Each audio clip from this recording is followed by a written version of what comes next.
चलो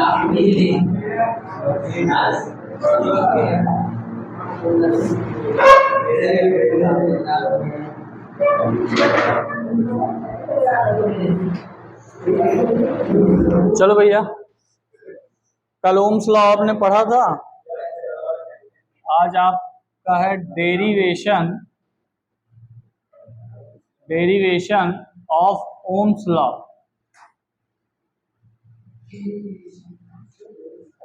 derivation of Ohm's law का मतलब हो गया ओम के नियम की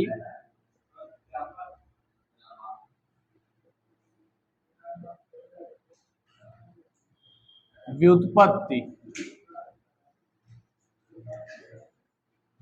ओम के नियम की व्युत्पत्ति, ठीक है।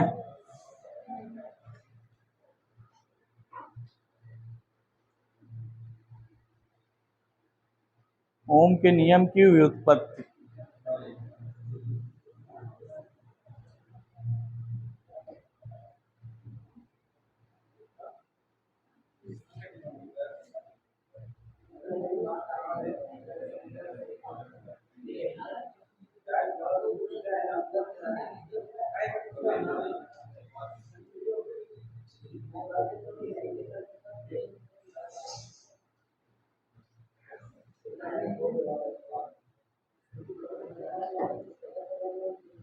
हो गया।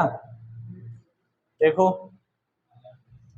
मान लो यहां पर एक कंडक्टर है,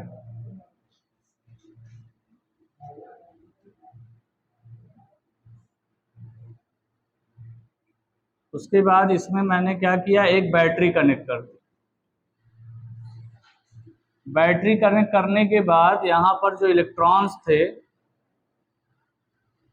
जो मुक्त इलेक्ट्रॉन्स थे, वो पॉजिटिव सिरे की ओर भागने लगे, यानी धनात्मक जो टर्मिनल है, पॉजिटिव टर्मिनल है, यहाँ पर एक इलेक्ट्रिक फील्ड जनरेट हो जाएगा, ये इधर की ओर भागने लगे। मान लेते हैं let the speed of electron is v d. Electron की स्पीड क्या हो जाएगी भैया, वी डी हो जाएगी। और आपने फॉर्मूला ड्राइव किया है, V D is equals to होता है एन ई ए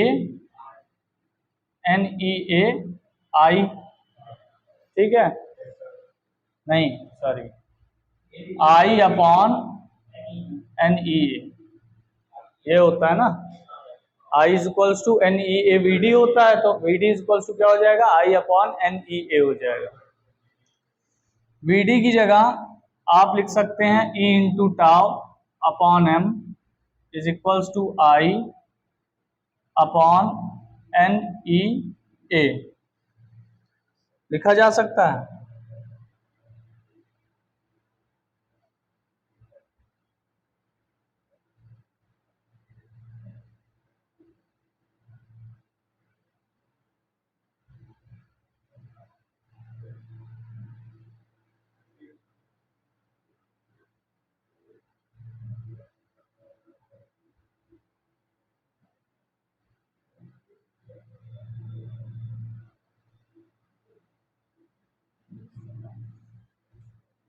इधर देखो, F is equals to Q into E होता है, तो इलेक्ट्रॉन पर लगने वाला बल क्या हो जाएगा, E into capital e. F is equals to होता है m a, e into capital e. A is equals to क्या हो जाएगा भैया, ई इंटू कैपिटल ई अपॉन एम, ठीक है। ये आ गया आपका एक्सेलरेशन, ई इंटू कैपिटल ई अपॉन एम। उसके बाद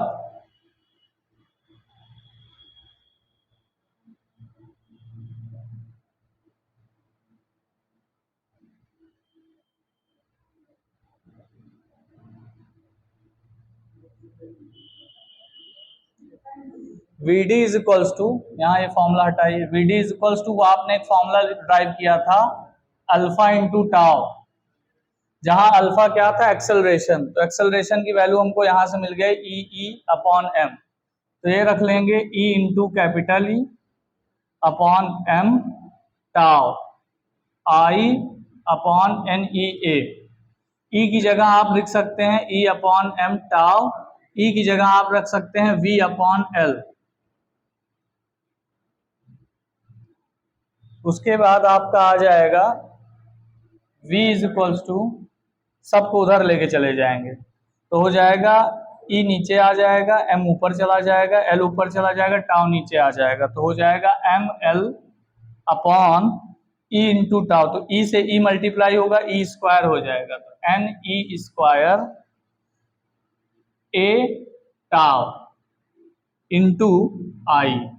तो अगर आप v is equals to i into r से कंपेयर करेंगे, ये इक्वेशन नंबर 1 है, ये इक्वेशन नंबर 2 है, दोनों को कंपेयर करेंगे, कंपेयरिंग इक्वेशन 1 एंड 2।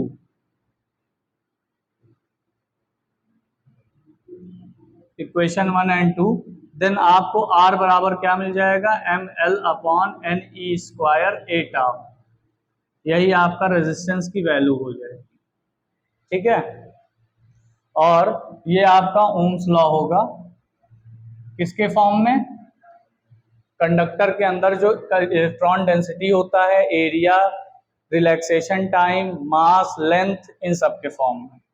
ये लेंथ होगा आपका कंडक्टर का L, ठीक है। तो यहां से अगर आप देखिए v इज इक्वल्स टू क्या होता है I इंटू आर, यहाँ पर अगर आप m देखेंगे तो m भी कांस्टेंट है, l भी कांस्टेंट है, n भी कांस्टेंट है, e भी कांस्टेंट है, a भी कांस्टेंट है और टाउ भी कांस्टेंट है। सारी चीजें यहाँ पे कांस्टेंट है, तो जब सारे कांस्टेंट को मिला करके एक नया कांस्टेंट मान लेते हैं जिसको क्या बोलते हैं, R, और R आपका क्या हो जाता है, रेजिस्टेंस ऑफ वायर। तो R इज इक्वल्स टू क्या हो जाता है जहां पर, resistance of conductor, resistance of conductor, ठीक है, नोट कर लो बस भैया, आते मान प्यास लग जाता है यार, तो नोट करो जल्दी।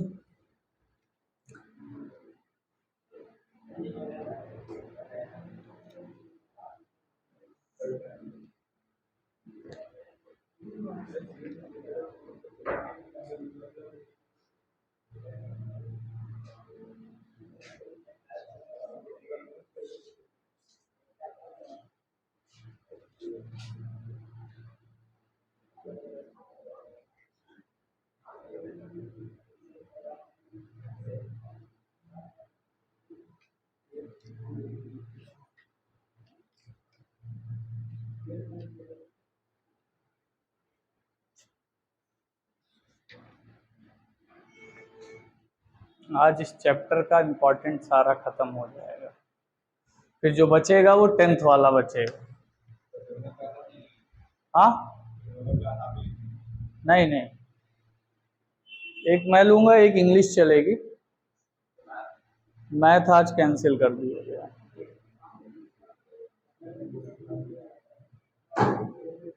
मैथ कैंसिल इसलिए कर दिया गया है क्योंकि बायो वाले पहले आ गए, बायो वालों को मना किया नहीं गया था, अगर दूसरी बायो चलती तो इनको बैठना पड़ता।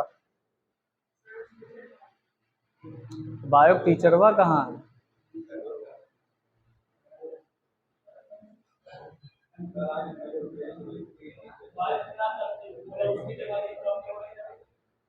बायो टीचर कहाँ, समस्या इस बात की है ना, उनकी भी ड्यूटी लगी होगी।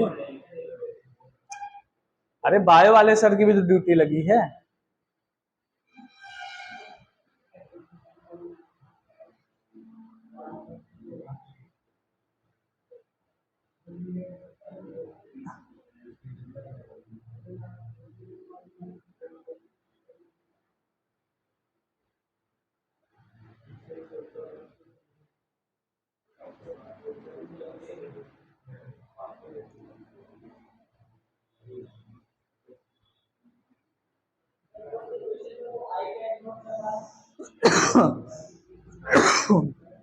आई करंट है बेटा और V है potential. V is equals to i r होता है ना ओम का नियम, तो I की जगह I है, V की जगह V है, केवल R की जगह ये आ गया है, तो हमने कंपेयर करके लिख लिया R बराबर हमारा ये होता है। क्योंकि ये भी पूरे कांस्टेंट ही हैं सब।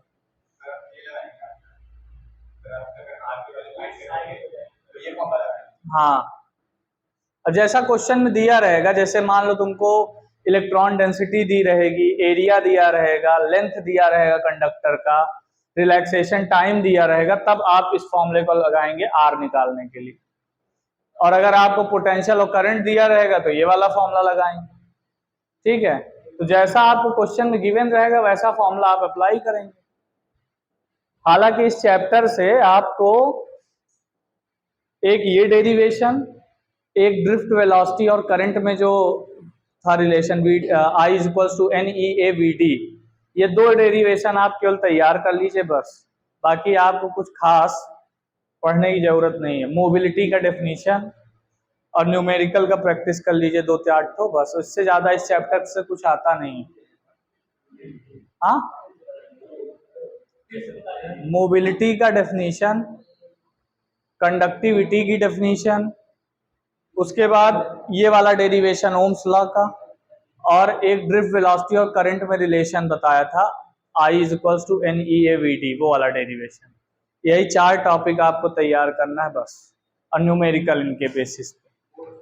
हाँ, बोर्ड्स में सिर्फ इतने से बाहर कुछ नहीं आता, इतना ही तैयार कर लेंगे तो इस चैप्टर में और कुछ पढ़ने की आवश्यकता नहीं है।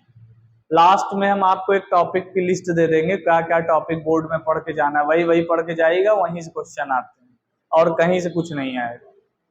ठीक है, परेशान ना होइए।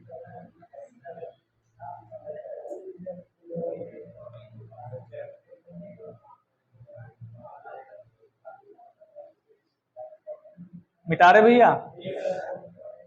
अब देखो इधर समझो, रेजिस्टेंस आ गया, रेजिस्टेंस को मेजर किस में करोगे? तो unit of resistance, unit of resistance is, unit of resistance क्या होता है भैया? ओम होता है। ठीक है, इसको किससे डिनोट करते हैं? ये ओम, ये कैसा सिंबल है? ये एक ग्रीक सिंबल है और इसको बोलते हैं ओमेगा। ठीक है, वैसे तो यूनिट ऑफ रेजिस्टेंस क्या होता है? ओम होता है, लेकिन इसको रिप्रेजेंट किससे किया जाता है? ऐसे बनाया जाता है, देखो। ठीक है, और ये कैसा सिंबल है? ग्रीक सिंबल है ओमेगा। ठीक है, तो रेजिस्टेंस की यूनिट क्या होती है? ओम होती है। ठीक, या फिर आप ओम की जगह और एक यूनिट यूज कर सकते हैं, वोल्ट पर एम्पियर। ठीक है, क्योंकि V अपॉन I होता है, R is equals to V upon I, तो V का मतलब वोल्ट, I का मतलब एम्पियर, तो एक यूनिट ये भी हो सकती है। ठीक है, समझ में आई बात? इतने में कोई समस्या आपको? ठीक है, अब बाकी सब मिटा दीजिए, एक ये इक्वेशन लिखी रहने दीजिए, R is equals to something, जो भी है इसको समझते हैं, इसको भी मिटा। अब अगला देखो, factors affecting the resistance. Factor affecting the resistance का मतलब ये हो गया कि किन किन कारकों पर रेजिस्टेंस डिपेंड करेगा। फैक्टर का मतलब होता है प्रतिरोध, प्रतिरोध को प्रभावित करने वाले कारक।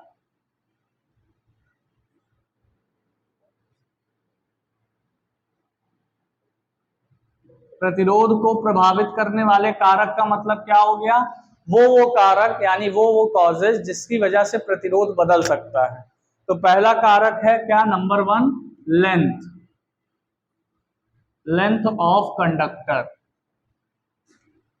यानी तार की लंबाई। जैसे ओम ने क्या कहा था? ओम ने कहा था कि अगर हम तार की लंबाई को, क्षेत्रफल को, और क्या कहते हैं, तार की लंबाई हो गई या क्षेत्रफल हो गया, या तार के फिजिकल कंडीशन में कोई भी चेंज ना करें, तो वायर में, वायर का जो रेजिस्टेंस होता है वो बदलता नहीं है।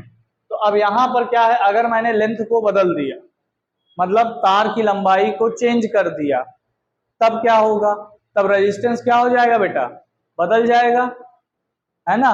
अगर एरिया को बदल दिया तो क्या होगा, रेजिस्टेंस बदल जाएगा। अगर हमने उसके मटेरियल को बदल दिया तो बदल जाएगा। तो तीन कारकों पर आपका रेजिस्टेंस डिपेंड करता है। तो लेंथ पर कैसे डिपेंड करता है, लेंथ पर सीधा डिपेंड करता है, r is directly proportional to l. मतलब अगर आप लेंथ को इंक्रीज करेंगे तो रेजिस्टेंस ऑफ द कंडक्टर भी क्या क्या होगा, इंक्रीज होगा। मतलब लंबाई बढ़ाने पर प्रतिरोध भी क्या होगा, बढ़ जाएगा, ठीक है। और जितने गुना आप लंबाई बढ़ाएंगे उतने ही गुना आपका प्रतिरोध भी बढ़ेगा, ठीक है। दूसरी बात क्या है, नंबर टू, नंबर टू होता है area of cross section. Area of cross section, area of cross section का मतलब क्या हो गया कि आप रेजिस्टेंस का अगर एरिया बढ़ाते हो तो रेजिस्टेंस क्या होगा, डिक्रीज कर जाएगा। ये इनवर्सली प्रोपोर्शनल होता है, ठीक। R directly proportional to L, R inversely proportional to A, ठीक है। दो चीजों पर निर्भरता है, पहली क्या है, लंबाई पे है, दूसरी क्या है, क्षेत्रफल पे है, क्रॉस सेक्शनल एरिया। जैसे ये वायर है तो वायर का ये जो एरिया है इसको क्रॉस सेक्शनल एरिया कहते हैं। अगर एरिया को आप बढ़ाओगे, अरे यार तुम खुद सोचो, अगर आप पतले गली से जा रहे हो तो आप बहुत तेजी से नहीं जा पाओगे, लेकिन अगर आप एक चौड़े हाईवे से जा रहे हो तो आप बहुत अच्छी स्पीड से मूव करोगे। तो भैया कंडक्टर चौड़ा हो गया, अब इलेक्ट्रॉनों को मूव करना आसान हो गया, तो रेजिस्टेंस क्या हो जाएगा, डिक्रीज हो जाएगा। तो एरिया जब बढ़ा दिया जाएगा तो रेजिस्टेंस क्या कर दिया, क्या हो जाएगा, डिक्रीज कर जाएगा। लंबाई बढ़ाने पर रेजिस्टेंस क्या हो जाएगा, बढ़ जाएगा। भाई जितना लंबा रास्ता आपको तय करना है सकरा सा, उतना आपकी स्पीड कम रहेगी। तो लंबाई जितनी ज्यादा रहेगी कंडक्टर की उतना कम, उतना ज्यादा रेजिस्टेंस होगा। तो दो चीजों पे यहाँ डिपेंडेंसी है, लेकिन साथ ही साथ एक चीज पे और डिपेंडेंसी है। मान लो तुमने 1 मीटर लंबा, 1 मीटर लंबा और 1 मीटर स्क्वायर वाला कॉपर वायर लाए। मतलब एक कॉपर वायर लाए जिसकी लंबाई 1 मीटर थी और उसका क्षेत्रफल भी 1 मीटर स्क्वायर था, ठीक है। और उतना ही लंबा और उतना ही चौड़ा आपने क्या लिया, एक आयरन का वायर लिया। क्या दोनों का रेजिस्टेंस सेम होगा, नहीं होगा। आयरन वाले का ज्यादा होगा, कॉपर वाले का कम होगा। ऐसा इसलिए क्योंकि आपका जो रेजिस्टेंस है वो एक फैक्टर पे और डिपेंड करता है जिसे हम लोग क्या कहते हैं, मटेरियल। तो उसके लिए हमें क्या करना पड़ता है, R is directly proportional to L by A, ये दोनों को एक साथ लिख लिया। R इज इक्वल्स टू, यहां पर एक कांस्टेंट आ गया, रो L बाई A। यहां पर जो रो है, ये जो रो है इसे हम लोग कहते हैं स्पेसिफिक रेजिस्टेंस या फिर रेजिस्टिविटी, ठीक है। जहां पर रो क्या कहता है, रो का मतलब होता है स्पेसिफिक रेजिस्टेंस, स्पेसिफिक रेजिस्टेंस, या फिर इसका दूसरा नाम क्या है, रेजिस्टिविटी। इसका क्या यूज है, ये मटेरियल पे डिपेंड करेगा, ये लंबाई और क्षेत्रफल पर निर्भर नहीं करता। स्पेसिफिक रेजिस्टेंस या रेजिस्टिविटी जो होता है वो सिर्फ और सिर्फ किस पे डिपेंड करता है, मटेरियल पे। अब जैसे कॉपर का वायर लिया था आपने 1 मीटर और 1 मीटर स्क्वायर चौड़ा, और फिर आयरन का लिया था, दोनों को रेजिस्टेंस में डिफरेंस था, तो वो डिपेंड कर रहा था रेजिस्टिविटी पे, क्योंकि कॉपर के लिए रो अलग होगा और आयरन के लिए रो की वैल्यू अलग होगी।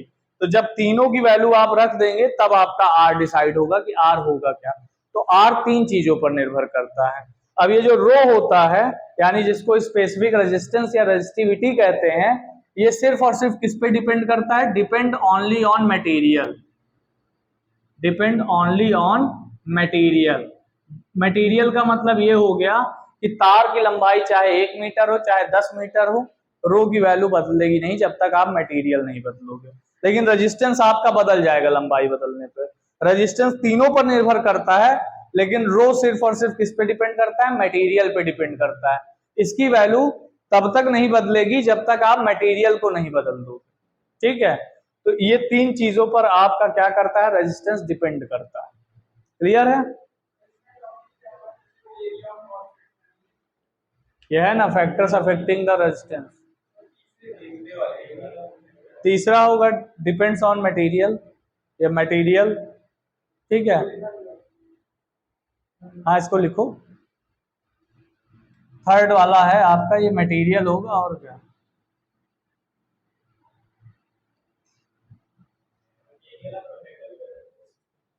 किस पे बेटा? हाँ मटेरियल ऑफ कंडक्टर वही तो है, थर्ड रो। कंडक्टर के मटेरियल पे भी तो रेजिस्टेंस डिपेंड करेगा, वही तो बता रहा हूँ इतनी देर से।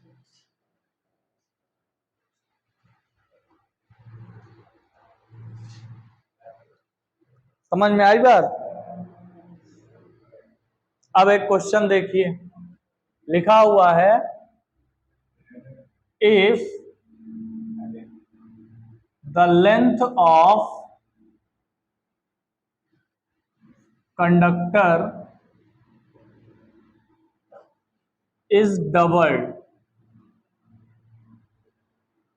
then find the new resistance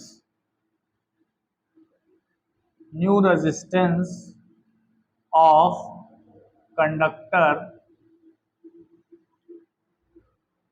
if its initial resistance is 4 ohm। ठीक है, कह रहा है एक 4 ओम का वायर है, उसकी लंबाई को दोगुना कर दिया गया, तो उसका नया रेजिस्टेंस फाइंड कीजिए। तो उसका नया रेजिस्टेंस क्या होगा? अब इस क्वेश्चन को लगाने के दो तरीके हैं बेटा, ठीक है। पहला तरीका तो लंबा है, मतलब अगर ये क्वेश्चन न्यूमेरिकल में आ जाता है तो आपको सॉल्व करना पड़ेगा। ऑब्जेक्टिव में आ जाता है तो आपके पास एक शॉर्ट ट्रिक होती है कि पहले जो R लिखा हुआ है वो कितना है, 4 ओम है। जितने गुना आपका क्या किया जाए, रेजिस्टेंस लंबाई को बढ़ाया जाए, उतने टाइम्स यानी n टाइम्स अगर इंक्रीज किया जा रहा है तो n square times into R कर लीजिए। RF इक्वल्स टू क्या हो जाएगा, n स्क्वायर इंटू R, यानी n की जगह क्या है, 2 गुना है तो 2 का स्क्वायर इंटू 4, तो हो जाएगा आपका 4 गुणे 4 दैट इज 16 ओम। ये आ जाएगा नया रेजिस्टेंस। ऑब्जेक्टिव में अगर क्वेश्चन आए तो डायरेक्ट ऐसे कर लोगे, हाँ n स्क्वायर, n का मतलब अगर कोई वायर n गुना बढ़ाया जाए, उसकी लंबाई को n टाइम्स इंक्रीज किया जा रहा है, तो उसका जो नया रेजिस्टेंस होगा वो n स्क्वायर R के बराबर होगा, यानी n स्क्वायर पुराना वाला जो रेजिस्टेंस है R उससे मल्टीप्लाई कर देंगे। तो हम 2 गुना बढ़ा रहे हैं तो n की जगह 2 रख लिया, और पहले का रेजिस्टेंस R था तो 4 रख लिया, तो ये हो गया 16 ओम। आंसर इसका 16 ओम होगा। ऑब्जेक्टिव में आए तो ऐसे लगा लेंगे, बहुत लंबा सॉल्व नहीं करेंगे। लेकिन अगर ये क्वेश्चन न्यूमेरिकल में आ गया तब कैसे लगाएंगे, तब भाई लंबा जाएगा, तब लगाने का तरीका बदल जाएगा। कैसे लगेगा देखो, आंसर तो वही आएगा लेकिन वहां लगा, इस तरीके से नहीं लगा सकते, इस तरीके से लगाओ काट दिया जाए, ठीक है। तो अब क्या करेंगे, यहाँ पे देखो, मान लेते हैं let the initial length and area of conductor is L and A respectively। हम मान लेते हैं कि जो इनिशियल लेंथ और एरिया है कंडक्टर का वो L और A है, एंड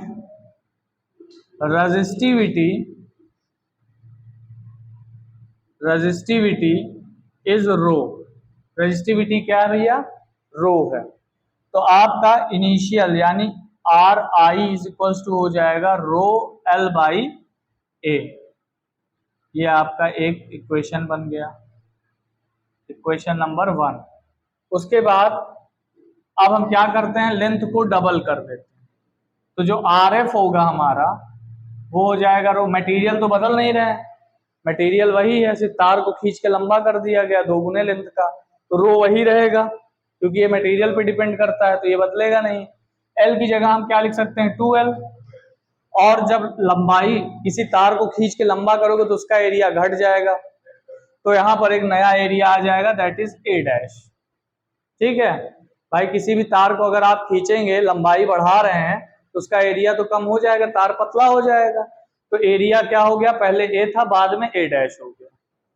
अब क्या करें, इस इक्वेशन को इस इक्वेशन से डिवाइड कर दीजिए। डिवाइड करने पर क्या होगा, R I upon R F is equals to rho L upon A upon rho 2l upon A dash. Rho से रो कट गया, एल से एल कट गया, आ गया आपका ए डैश ऊपर, ए डैश अपॉन 2 भी आएगा ना, ये 2 बचा हुआ है, 2 है, तो are I upon R F.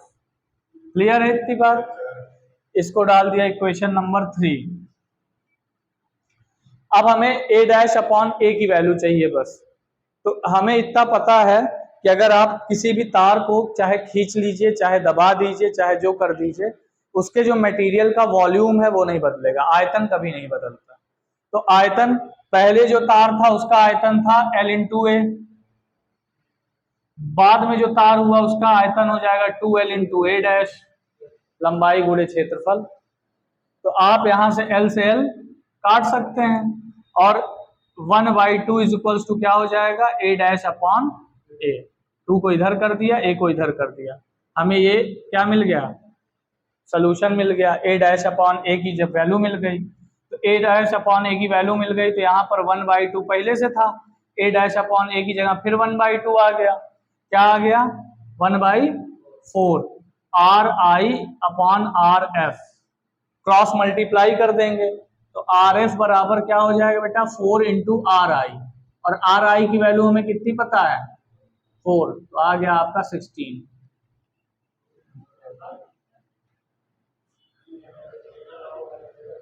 हाँ, तो जब अब डिस्क्रिप्टिव में आएगा तो यार ऐसे ही सॉल्व करोगे ना।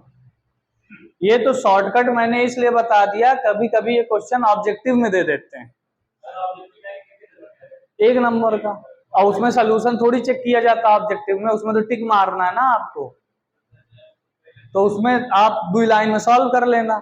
लेकिन जब अगर यही न्यूमेरिकल 3 नंबर में दे दिया डिस्क्रिप्टिव में, तब तो आपको सॉल्व करना पड़ेगा ना पूरा अपने बेसिक मेथड से। ये तो एक तरीके का जुगाड़ है, और क्या ट्रिक है।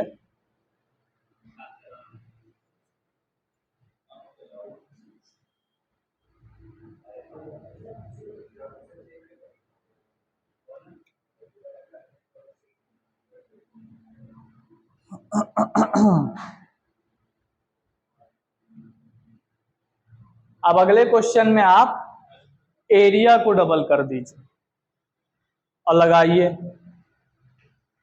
समझ रहे हैं, क्वेश्चन तो लिख ही लोगे, हम बदल लें। If the length of conductor is double, तो यहां लेंथ की जगह क्या कर दो, एरिया ऑफ कंडक्टर को डबल कर दो। Area of conductor is double, then find the new resistance of conductor and its initial resistance is 4 ohm. अब इसी क्वेश्चन को आप एरिया को डबल करके निकालिए, देखिए क्या आता है।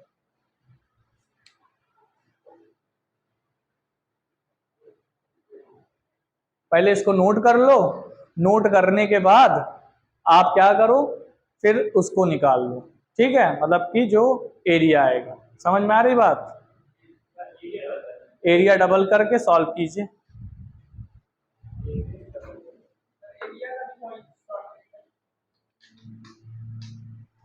इक्लिप्स मोड पे बाद में कटाई हो जाएगी। यार हमसे लेट लपेट तो तुम लोग आ रहे हो, शर्म करो जवान आदमी। हम बुढ़ापा आदमी 7:30 बजे आ जा रहे हैं, तुम क्या।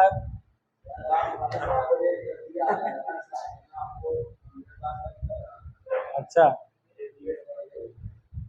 बताओ, अरे जितने बजे आए, हमसे लेट आया कि नहीं हो, जवान हो के लेट आ रहे हैं, हम बुढ़े हो के टाइम से आ रहे हैं।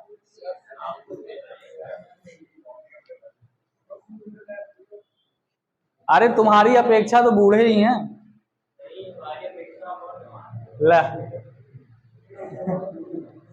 तो उल्टा केस बता दे रहा है, तुम्हारी अपेक्षा हम जवान है, मतलब तुम्हारी उम्र 16 साल है, हमारी उम्र 28 साल है, दुगने का अंतर है।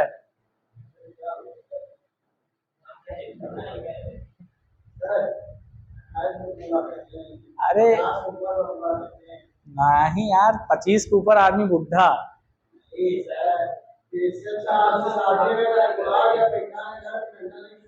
ना तो इतना बुढ़ा है ना ये डंडा लेके चले। दिमाग लगाओ, कैसे करना है, बैठे सोचो।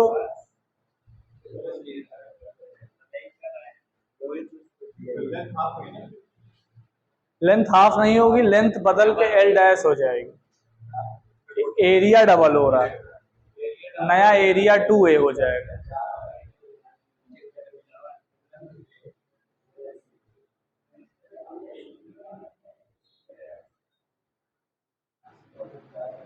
कोई जवान है तो आर से यादव सर।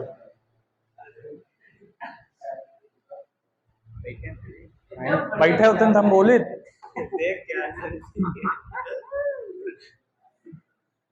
बैठे होते तो हम बोलते।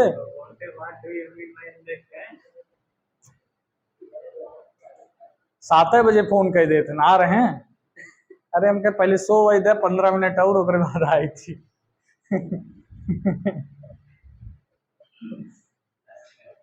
नींद हराम किए हैं ये लोग हमारी।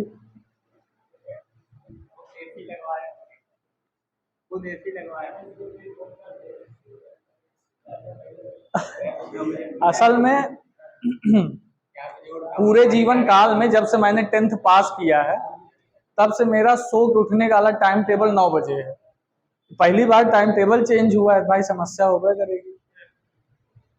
अच्छा, हम जान रहे हैं हम नहीं उठ पाएंगे, इसीलिए हम सक्षम को ड्यूटी लगाएं। जब तुम कोचिंग जाना तो है तुमको 7:30 बजे, पहले आके 7 बजे हमको उठा लिया करो। वो है नहीं, टाइम टेबल गड़बड़ा गया है मेरा। अब आज जो है हम उठ तो गए, पहले एक बार मेरी नींद खुली 7:05 पे।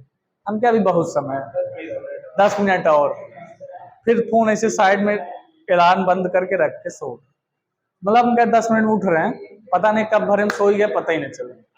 फिर सीधा उठना है, फिर सीधा उठे 7:30 बजे, फिर देखे मोबाइल 7:29। हम क्या देखा, गड़बड़ा गया। हम क्या, अब निकलो। तो ऐसा सिस्टम है कि पूछो ही मत। और सुबह अगर देखो कि 15-20 मिनट बचा है तो मन करता है उठ रहे हैं 5 मिनट, तो 5 मिनट चक्कर में 2 घंटा सो जाता है। यार गर्मी में पोजीशन है, ठंडी में का हो।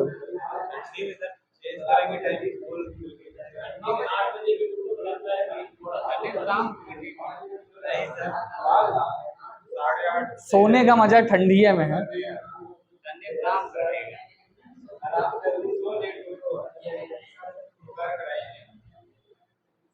तुम लोग से कैसे क्वेश्चन नहीं होता। एरिया डबल करना है, बाकी और कुछ नहीं करना है। एरिया तो डबल हो गया सर, 4 ही रहेगा। नहीं लगा भैया,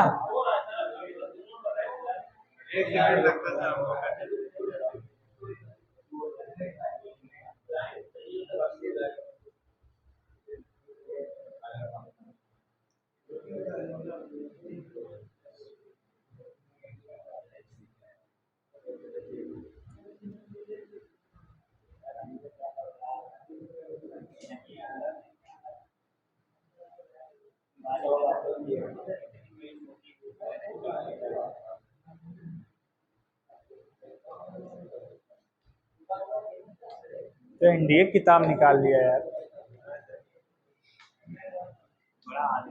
लेफ्टिनेंट बन जाओगे तुम, लग रहा है। चलो लद्दाख उद्दाख जाना था, हमको बुला लेना, एक बार घुमा देना। जेट प्लस सिक्योरिटी का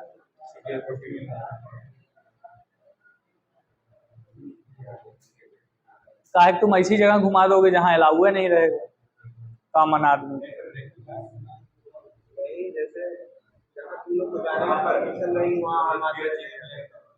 अरे सियाचिन मर ही ना तो पता चला चलते चलते आधा बर्फ में घुस गया।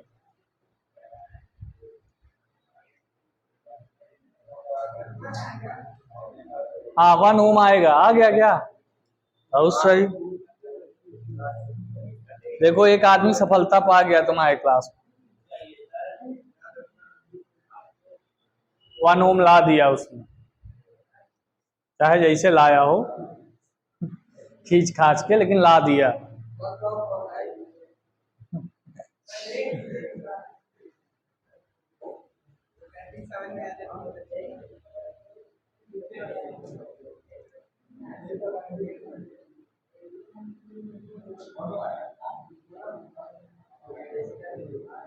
सही है, सही लगाया यार। चलो देखो, ये तो ऐसे ही रहेगा, इसमें कोई चेंजिंग नहीं होगी। यहां बस क्या हो जाएगा, आपका एरिया 2a है तो 2a हो जाएगा और लेंथ आपकी l डैश हो जाएगी, बस इतना ही अंतर होगा। अब डिवाइड कर दो,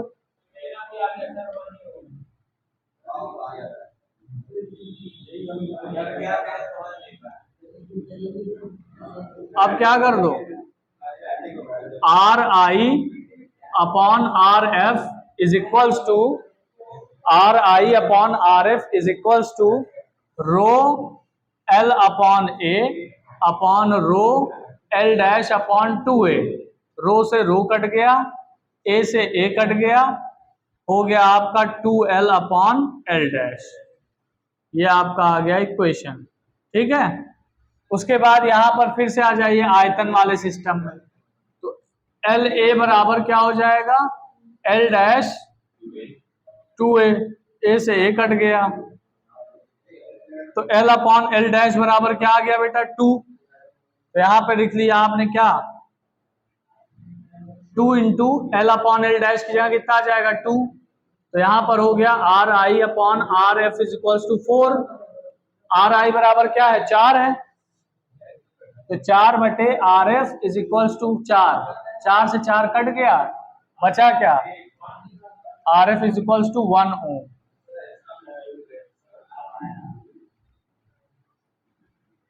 करना वही था, हाँ। तो भैया जब एरिया मोटा करोगे तो लेंथ भी तो बदलेगा। अरे यार वायर को अगर चौड़ा करोगे तो उसकी लेंथ घटेगी, एक्स्ट्रा वायर थोड़ी लाके कहीं से ला दिया। वही तरवा को जब खींचोगे तो पतला हो जाएगा, जब दबाओगे तो मोटा हो जाएगा।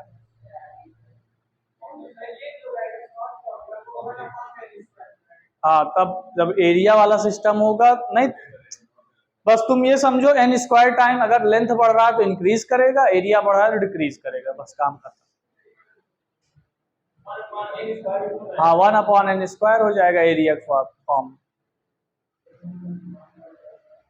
समझ में आया भैया?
मिटारा जाए,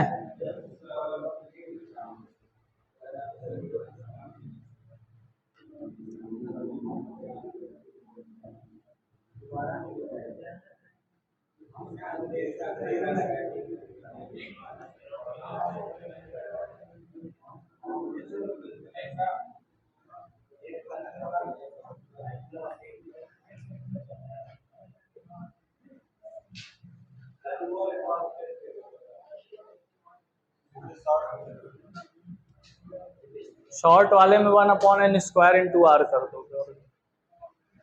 देखो R इज इक्वल्स टू अभी हम लोगों ने एक कांस्टेंट टर्म निकाला था, R इक्वल्स टू क्या था, M into L upon N E square ए टाउ, यही था ना। R बराबर, इसको अगर मैं रो एल अपॉन ए से कंपेयर कर दूं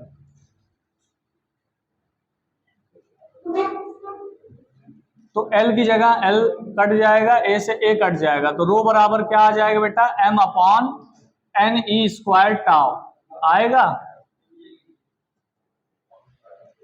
रो बराबर ये आ जाएगा, बताओ भाई। अरे R बराबर M L upon N E square ए टाउ अभी ओम के नियम में निकाला था। R की जगह मैंने रो L अपॉन ए रख दिया, L से L कट गया, A से A कट गया, तो रो बराबर M upon N E square tau आ गया। ठीक है, अगर आप if temperature of wire increases, अगर टेम्परेचर बढ़ा देते हो वायर का, तो टेम्परेचर बढ़ाने पर क्या होगा, टेम्परेचर बढ़ाने पर आपकी जो इलेक्ट्रॉन्स होगी उनकी थर्मल वेलोसिटी बढ़ जाएगी। थर्मल वेलोसिटी बढ़ने का मतलब क्या हो जाएगा कि उनके जो बीच में जो टक्कर हो रही थी वो तेजी से होने लगेगी, और वो टक्कर अगर तेजी से होने लगी तो उनका क्या बढ़ जाएगा, रिलैक्सेशन टाइम घट जाएगा। जो इलेक्ट्रॉन होंगे, फिर से समझिए, अगर आप कंडक्टर के अंदर का टेम्परेचर बढ़ा देते हो तो जो इनके अंदर इलेक्ट्रॉन है उनकी काइनेटिक एनर्जी बढ़ जाएगी। काइनेटिक एनर्जी बढ़ने के बाद उनका जो टक्कर हो रहा था वो टक्कर जल्दी जल्दी होने लगेगा। टक्कर जल्दी होने लगेगा तो रिलैक्सेशन टाइम आपका कम हो जाएगा। रिलैक्सेशन टाइम को रिप्रेजेंट करता है टाउ। टाउ कम हो जाएगा तो रो क्या हो जाएगा, इंक्रीज कर जाएगा। तो अगर if temperature of wire increases then rho also increases. Tau घटेगा तो रो क्या हो जाएगा, इंक्रीज कर जाएगा। क्लियर। तो रो आपका टेम्परेचर पे भी डिपेंड करता है, सिर्फ मटेरियल पे ही नहीं। मटेरियल पे डिपेंड करता है लेकिन साथ साथ टेम्परेचर पे भी निर्भर करता है। रूम टेम्परेचर पे वैसे हम लोग एजम्पशन ये लेके चलते हैं, जितनी भी कैलकुलेशन करते हैं वो रूम टेम्परेचर पे करते हैं, यानी 27 डिग्री सेल्सियस। ठीक है, हाँ, रूम टेम्परेचर 27 डिग्री सेल्सियस। हाँ,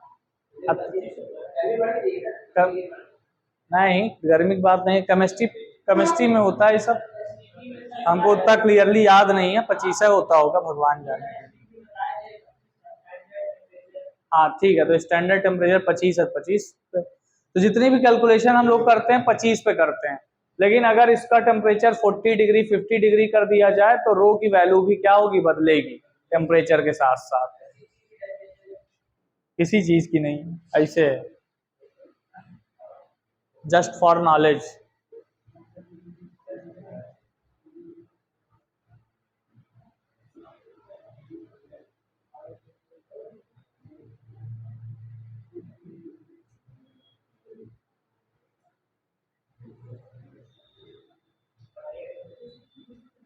मिटारा जाए भैया, 2 लाइन लिखने में 2 मिनट लग जाएगा तुमको।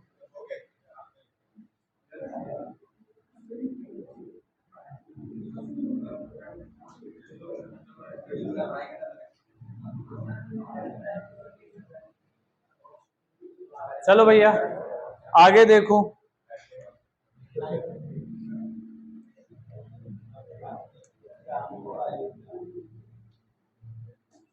Temperature dependency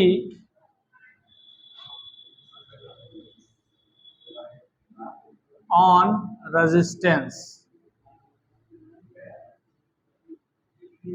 temperature dependency on resistance का मतलब चालक के प्रतिरोध पर ताप का प्रभाव।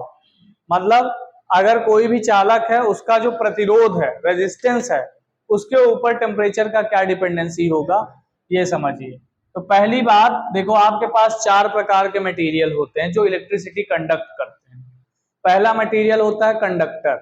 जैसे तांबा, एल्युमिनियम, लोहा, चांदी, सोना, प्लेटिनम, ये सब क्या है, कंडक्टर है। दूसरा होता है आपके पास सेमीकंडक्टर, ठीक है।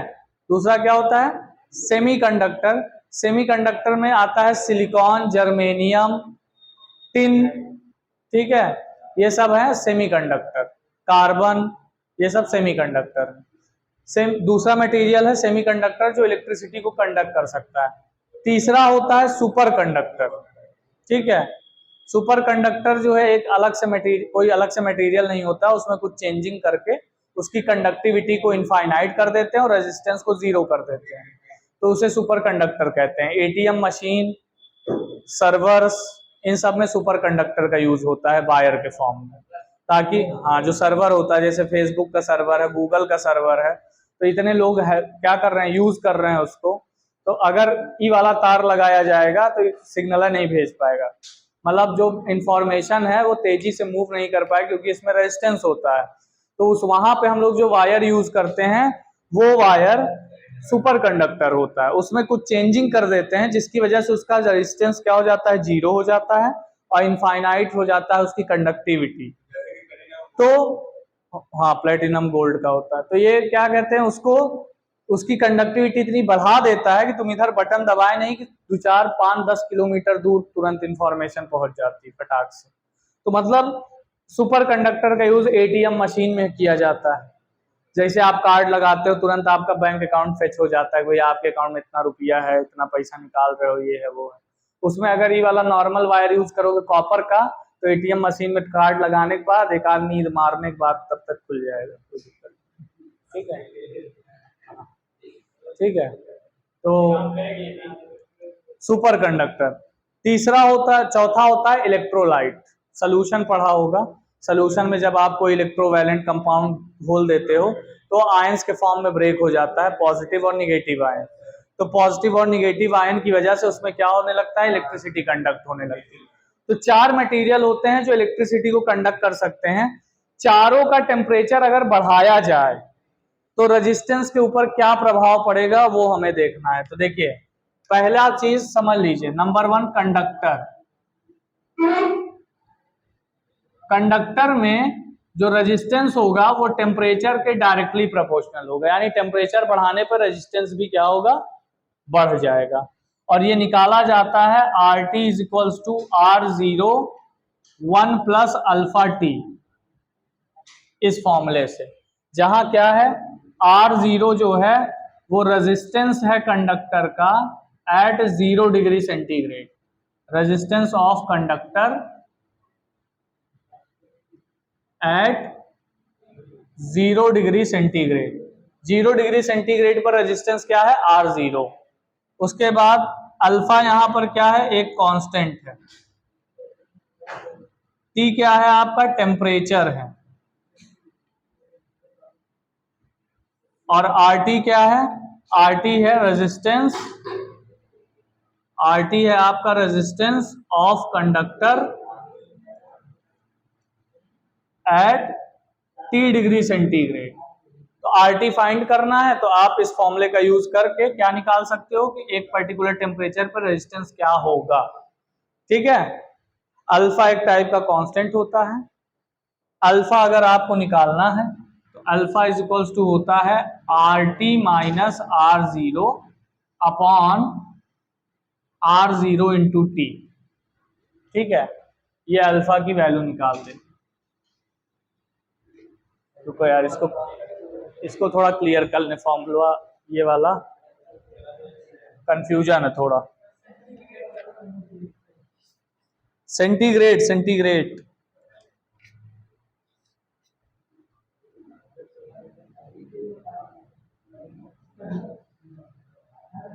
RT minus R0 upon R0 T, हाँ ठीक है।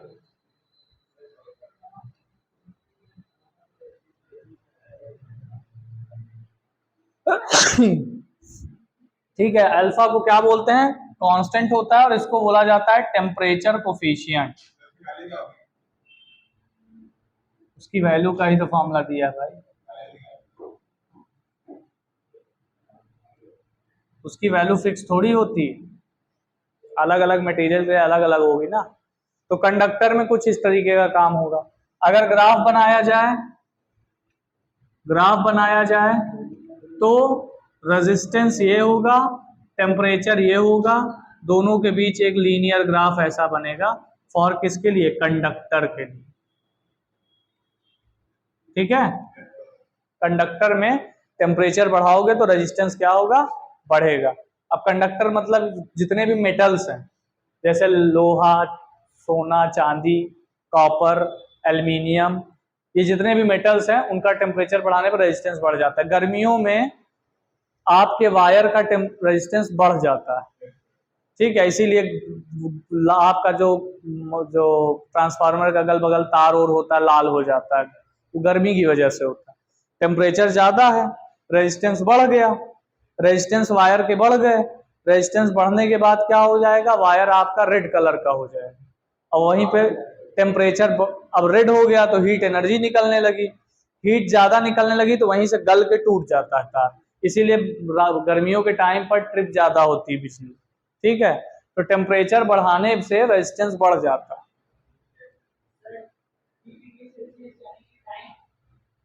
टी टेम्परेचर है बेटा,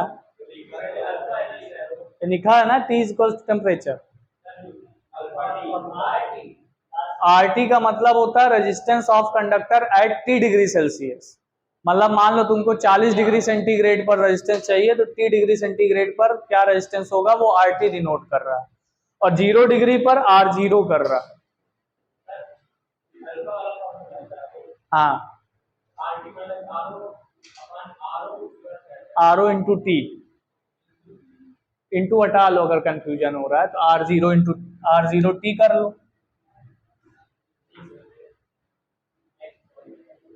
ठीक है, तो ये कंडक्टर का सीन है टेम्परेचर का। अब आ जाइए सेमीकंडक्टर पे। अब रुक जाओ, ये टॉपिक खत्म कर लें तभी छोड़ेंगे। चारों का टेम्परेचर वाला बता लेने।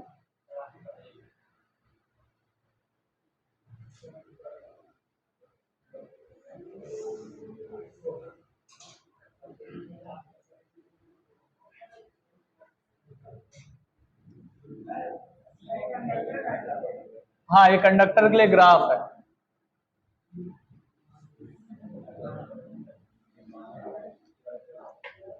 अगला है आपका नंबर 2, सेमीकंडक्टर। सेमीकंडक्टर में आपका जो रेजिस्टेंस होता है वो इनवर्सली प्रोपोर्शनल टू टेम्परेचर होता है। मतलब अगर आप टेम्परेचर बढ़ाओगे तो सेमीकंडक्टर का रेजिस्टेंस घट जाता है। ठीक है, सेमीकंडक्टर का रेजिस्टेंस क्या होता है, घट जाता है अगर आप क्या करते हो, टेम्परेचर को बढ़ाते हो। तो इसके लिए आपका ग्राफ क्या आ जाता है, इसके लिए कोई फॉर्मूला नहीं है, इसलिए आप इसमें क्या करोगे, एक ग्राफ ऐसे बना लोगे। इसका ग्राफ कुछ ऐसा है, R is inversely proportional to T, यानी टेम्परेचर बढ़ाने पर रेजिस्टेंस ऑफ सेमीकंडक्टर क्या होता है, डिक्रीज करता है। ठीक है,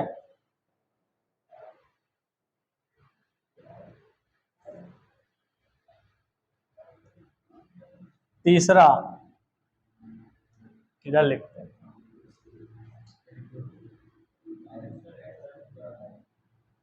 third semiconductor, super conductor. Formula नहीं है, बस फॉर्मूला कंडक्टर के लिए है, बाकी और किसी के लिए नहीं। सुपर कंडक्टर में क्या होता है, सुपर कंडक्टर में टेम्परेचर बढ़ाने पर जो रेजिस्टेंस होता है बहुत ग्रेजुअली का मतलब बहुत तेजी से बढ़ता है। मतलब एक फिक्स टेम्परेचर तक उसका रेजिस्टेंस 0 रहता है, और उसके बाद एक फिक्स टेम्परेचर के बाद उसका जो रेजिस्टेंस होता है बहुत तेजी से बढ़ता है। तो होता क्या है कि अगर इसका ग्राफ बनाते हैं आप टेम्परेचर के साथ, ये R है, यहां पर एक आप क्या लेते हो, ये आपका क्रिटिकल टेम्परेचर है, मान लो T0, इसको क्या बोलते हैं, T0 को क्या बोलते हैं, क्रिटिकल टेम्परेचर। क्रिटिकल टेम्परेचर का मतलब होता है एक फिक्स टेम्परेचर तक इसका रेजिस्टेंस क्या होगा, 0 होगा। तो मतलब जब तक आपके ऑब्जेक्ट का टेम्परेचर क्या है, T0 के अंदर है, तो इसका रेजिस्टेंस ऐसे 0 रहेगा। और जैसे T0 से टेम्परेचर इंक्रीज करेगा तो T0 से इकट्ठा आपका ग्राफ ऐसे उठ जाएगा। मतलब जितना टेम्परेचर बढ़ता है तुरंत रेजिस्टेंस क्या हो जाएगा उसका, अचानक से बढ़ जाएगा। समझ रहे हो ना?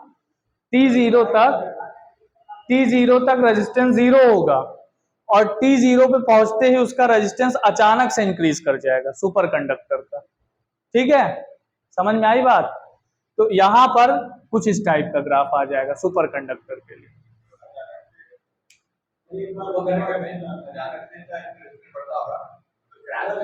तो क्रैश तो होगा ही। तो टेम्परेचर बढ़ने कहाँ देते हैं? जहां सर्वर होता है वहां पर अच्छी खासी एसी लगी होती है, जहां पर एटीएम होता है एसी लगा के रखते हैं ताकि टेम्परेचर डाउन रहे। ठीक है, तो टेम्परेचर बढ़ने जल्दी हम देते, इस क्रिटिकल टेम्परेचर से ऊपर नहीं जाने देते। हाँ बताओ। सेमीकंडक्टर का टेम्परेचर बढ़ाने पर रेजिस्टेंस डिक्रीज करता है, तो डिक्रीमेंट का मतलब होता है इनवर्सली प्रोपोर्शनल। तो R is inversely proportional to T। Inversely proportional का ग्राफ कुछ ऐसा है। ठीक है, और सेम इसी तरीके से आपका जो चौथा है इलेक्ट्रोलाइट, वो भी नंबर 4, वो क्या है? इलेक्ट्रोलाइट। उसका भी रेजिस्टेंस क्या होता है? टेम्परेचर के साथ डिक्रीज करता है।